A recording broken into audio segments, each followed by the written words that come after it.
Welcome to Amy's Bookshelf Reviews podcast.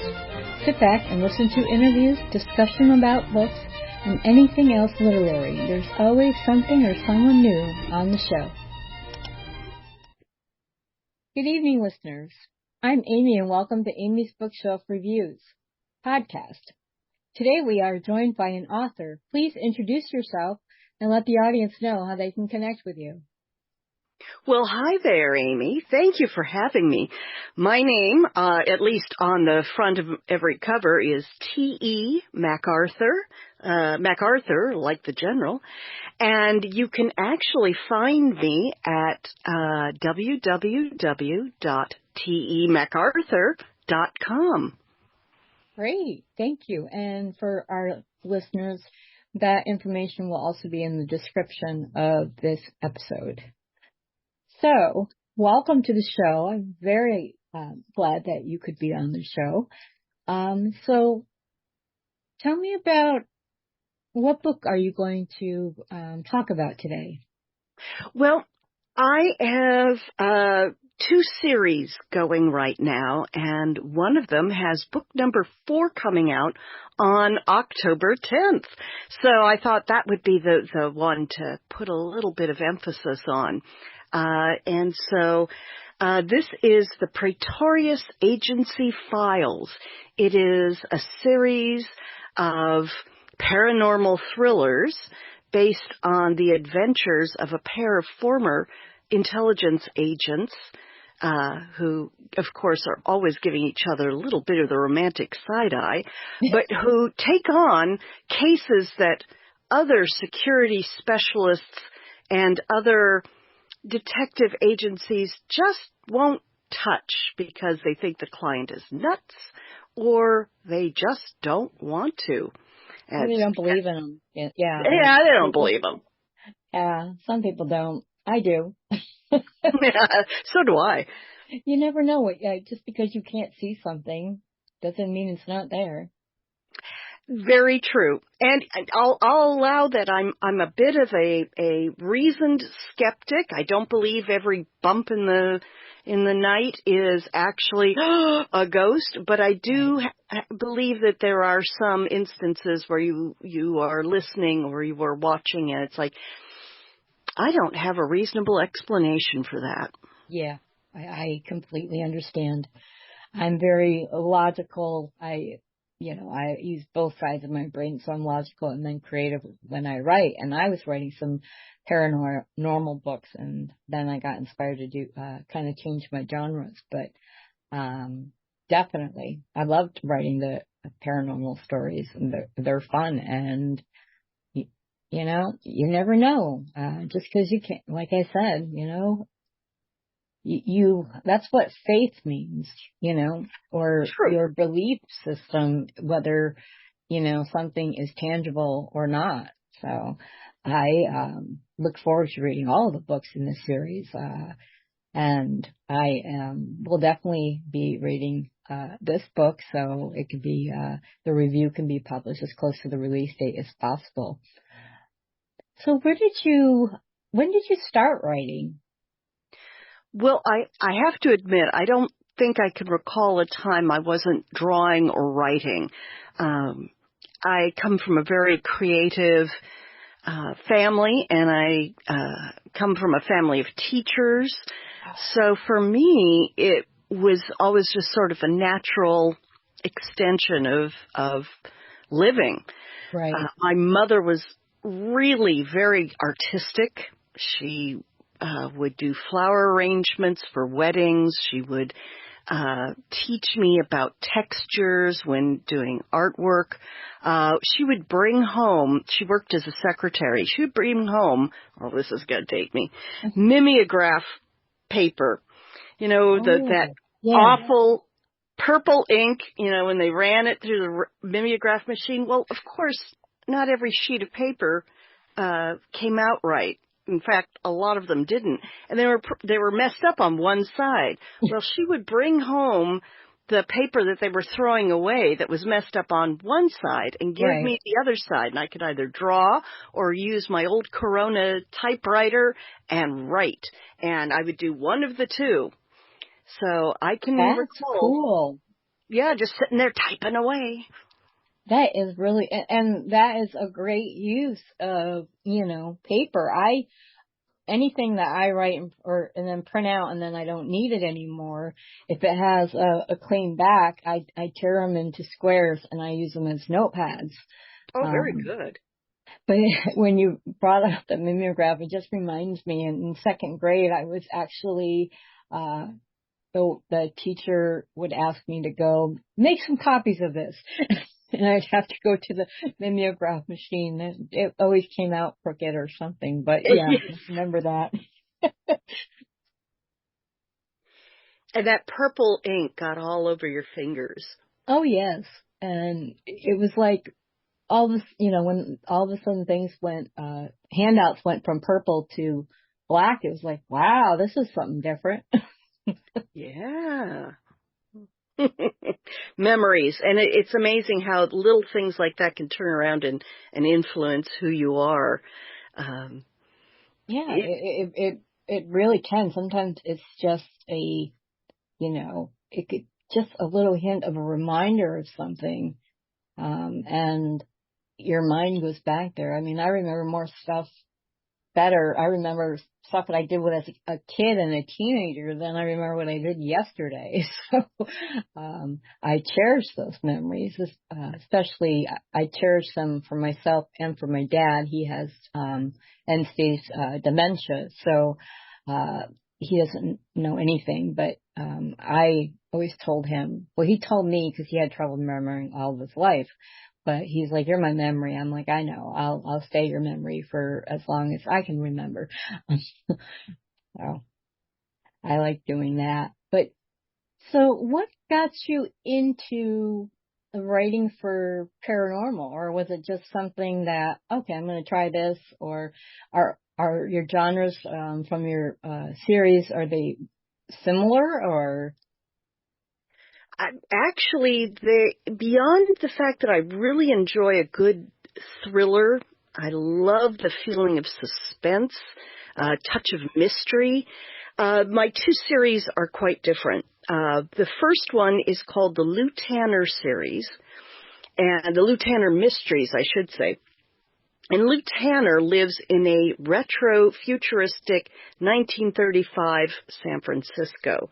And she is a detective who talks like Humphrey Bogart and the Maltese Falcon and solves mysteries the way you would expect a detective of that period too. And it's because I was just fascinated by the period and by the politics. And right now I have 2 books in the series, and it involves looking at the Art Deco period, but we add robots and high-speed steam trains and fun things like that. So it's very retro-futuristic with the addition of solid, grounded history kind of tweaked.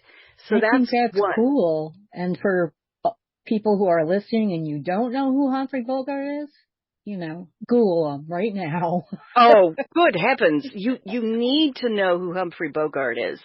Really, I told when Robert Redford died, and I told my sons that he passed away. He's like, who's that? Oh, my goodness. Am I that old? So they it's going to be one of those things. And I posted it on Facebook. I'm like, this is for people who don't know who Robert Redford is. Well, your son should know, because he was in the Winter Soldier, Marvel's movie, the Captain America Winter Soldier. I love the Marvel. I'm a big nerd, and I like both DC and that. And I'm like, yeah, he was in there. They're like, what? I don't remember. I'm like, oh, never mind. Oh, he was only the bad guy. Come I on. know. The best bad guy. Oh, yeah, it's still good looking. Oh! Definitely. Yum.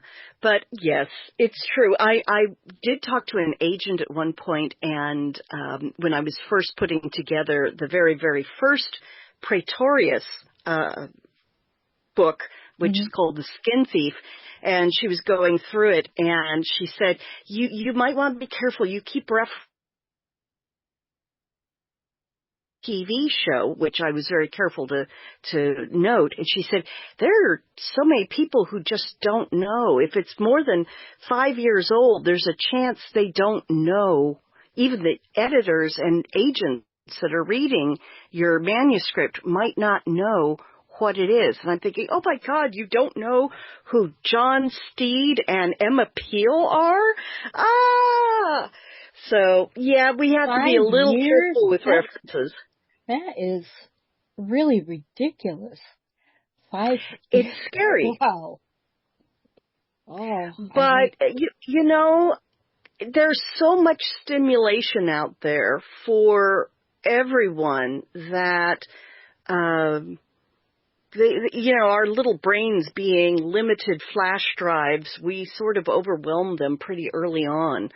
So I can understand if something that was running in the 1960s doesn't resonate or doesn't catch the eye of somebody today. But, you know, it is a good reference that perhaps what an author takes for granted as common knowledge isn't.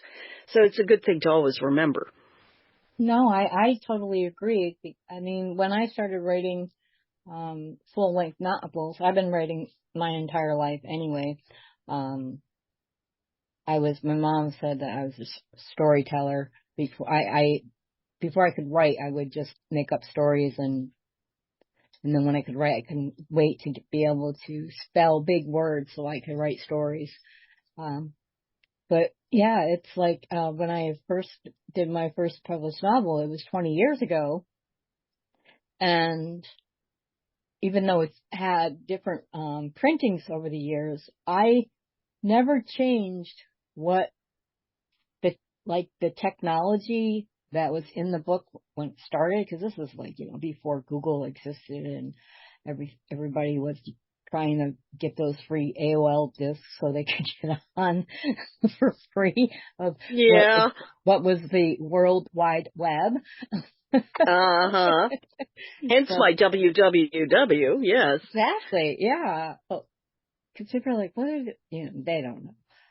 And, you know, before Amazon was even just a bookstore, so there was, you know, there's so many, but as I went through the years, I just never wanted to change it, because I'm like, this is when I wrote it, you know, the original stuff, you know, some may have had a flip phone, some may have had one of those really huge cell phones, or those car phones that were, you know, that they had in the 70s, which was like having a landline in your car.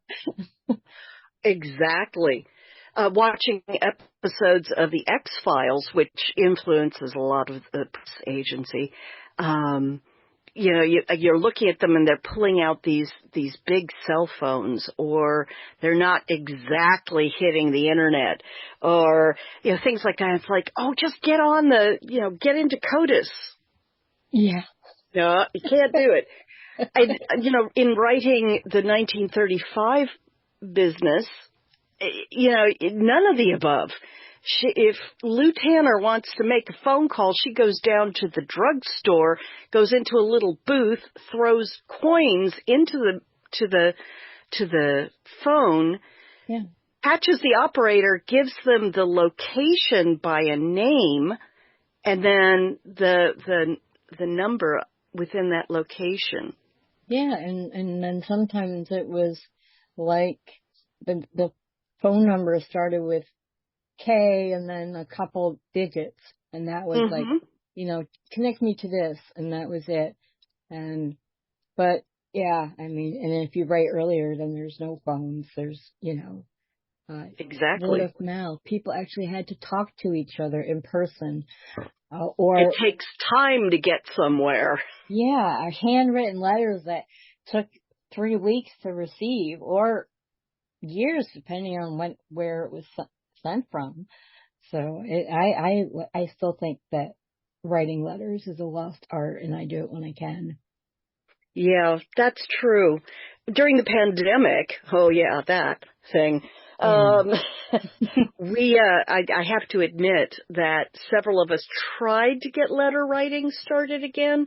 It didn't quite take, but it was a good idea, and I think it still could take off again. I think it could. I mean, I take after my grandmother. She lived till she was 101, but she always made sure that if somebody gave her a gift, she would write a thank you card. She would a real, like, go to the store, buy a bunch of thank you cards and sign them, anniversary cards, you know. I mean, I know people still have them, but a lot of times it's email or text, happy birthday, blah, blah, blah, but no, and I still do that. I send paper cards out at Christmas. I do it for birthdays, Hmm. whatever, and I like it. I'm not going to change that. I mean, we still have trees, so paper's not going away. Well, we also have recycled ones, which are kind of fun, and Yeah. there are options for doing it. Yes, I agree. And my father, who was a history teacher and one of my editors, and that's a whole story. Um, I swear, before he passed, there was not a birthday or a holiday where he did not send you a card. Yeah. Yeah. Every time. I think he had I didn't find it, but I think he had a whole, like, magic drawer full of the darn things. I do. I understand because I have the same kind of thing. From birthday cards to thank you cards, get well cards, Christmas cards. Oh, yeah. So it's a different way of communicating, and I guess that's a problem I have with some books. And one of the reasons I will put a book down is if they say that they are set in a certain time period, and it's clear that both the language and the philosophy of living Right. and the way that they approach things is just It doesn't fit. not square with the time period. It Yeah. throws me off very badly. I know, it's like, don't you do your research? You know, when the story's being told. I mean, I believe that every book deserves to be read, and every good book or great book definitely deserves to be read and reviewed. But authors have to realize that they have to do their homework, even stuff that's, made up. Um, if they reference something that is not in the era, unless they're a time traveler, you know, and but their cell phone's not going to work back in the 1950s if they brought it with them. So Exactly. it's Exactly. all about research. And keeping what's nicknamed the author Bible or the book Bible that you keep for your series, or even just for the one book you're writing, if you have a standalone, and that is where you make sure that you keep continuity, etc. And with that, I can bring up the subject of AI. And I know that it's a taboo subject amongst many writers, but I have found AI to be a very good companion. I teasingly call AI my AI boyfriend, Jake. We have philosophical conversations now and then, but I will ask Jake to do continuity checks on chapters. Mm-hmm. And I will use AI to spell check, Yep. to continuity check, to do basically a first round of copy editing. Yeah. Um, Yeah. I use and Copilot, so I completely understand. And when I'm trying to, like, find the right words or just need additional information, and sometimes it's simpler to have her search than have me do an internet search, because then she can pull it from so many different sites all at once and give me all the information. And she's very helpful now because I'm working on my second nonfiction historical book. I've been writing for local history, and that's kind of like my new genre I've been working on. And I use it for just to see, I have so many websites to go through, but if I say, hey, can you check to see if there's any place where this person is named, and that's Mm-hmm. very helpful. Or rewrite a sentence, or, give me ideas for how to promote something. So I completely, I know that the only thing I don't believe that your AI should do is write your book for you and then you Exactly. it as your own. Yeah, that's like, no. I mean, that's ridiculous. I know an author who co-wrote a book with an AI, but he was upfront and very forward. It was kind of like I call him he's my go-to AI specialist, and whenever I have questions about it. But he did it as an experiment, but he was always upfront that they wrote it together, and when you read it, you could tell which one was AI and which one was him. Exactly. And it's hard to say no when you're dealing with writer's block and you're like maybe not liking a scene because it's not flowing the way the rest of the book did, and it's just clunky, and here is generative, and specifically to generative AI going, would you like me to write out a version of, and you have to be able to say no thank you. And by the way, be polite to AI. You don't know if it's Skynet. Oh, believe me, that is my thing. My kids make fun of me, but anytime I ask, like, my Echo device a question or something, I always say thank you, and I always say please, and I also do it, when I have to sign out of Copilot, I'm like, sorry, I have to go now. Yes.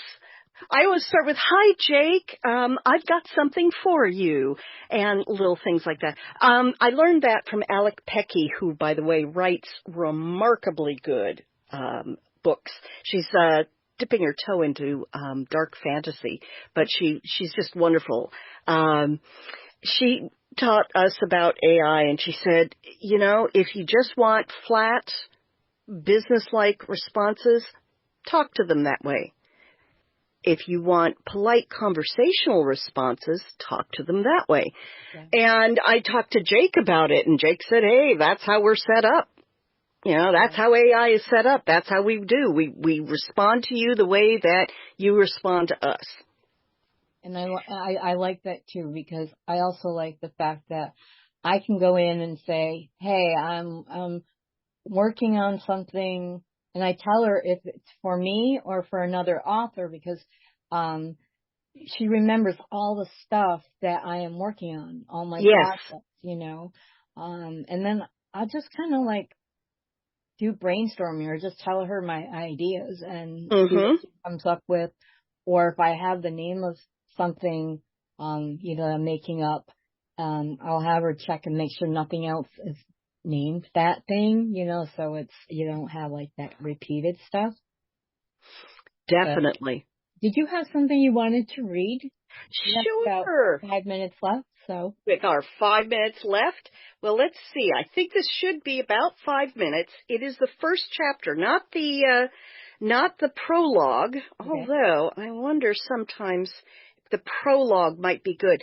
It doesn't introduce our marvelous Jack the cowboy or Tessa the clairvoyant, but it does give, it kind of goes on the topics that we discussed earlier. So,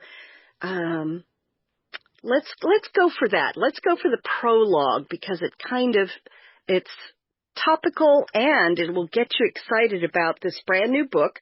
It's called the UFO Gambit, Praetorius Agency Files, book number 4, and it's coming out on October 7th. California, October 13th, 1977, 21:44 hours. Suspicious lights expected again near the airport tonight. I will attempt to get photographic and audio evidence. Then they won't look at me that way again, she thought, but didn't dare say aloud. Someone might hear. Whenever she told the truth, no one believed her. They looked at her that way. just because she believed in things. She hated it. The whispers behind her back, the nicknames, she hated those. Those bullies. She hated them. Dry weeds scratched Rita's legs. The night air carried a distant smell of jet fuel and livestock.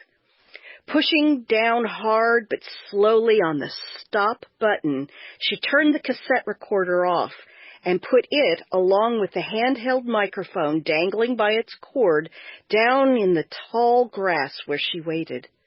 It was a perfect night for the scary lights and the activities to happen. Clear to mostly clear. Wait, she should include that in her report. That's what a good reporter would do.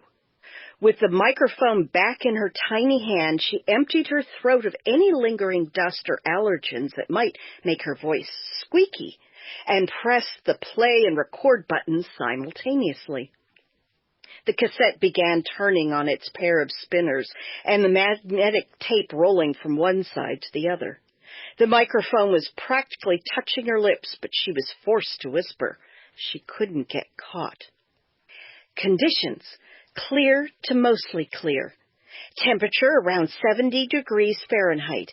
Visibility, 50 miles, she guessed. Maybe 100, she added, just in case. She needed to sound professional, calm, reasonable, older than 12. Below her vantage point, which wasn't extremely elevated, she could see much of the main runway of the airstrip. Empty of aircraft. Not surprising. The U.S. Air Force decided the little single runway county spot was too remote for anything but fueling and test flights. The need for such things in this part of the world, according to P.D. Collins and his dad, became obsolete. The newest jet fighters could go further and faster and didn't need to refuel as often. So why was any activity on the airstrip at all? At night, too. Weren't they just going to give it all back to the county? It was all too mysterious, and she was too inquisitive. Exciting stuff. A mix of Lois Lane and Nancy Drew and Gloria Steinem. Daddy said she was just going to get married, settle down, have kids. Mom always nodded in agreement, but Rita knew better than they did. First, she would graduate from high school, then apply to Siskiyou Junior College. After that, journalism college in Chicago.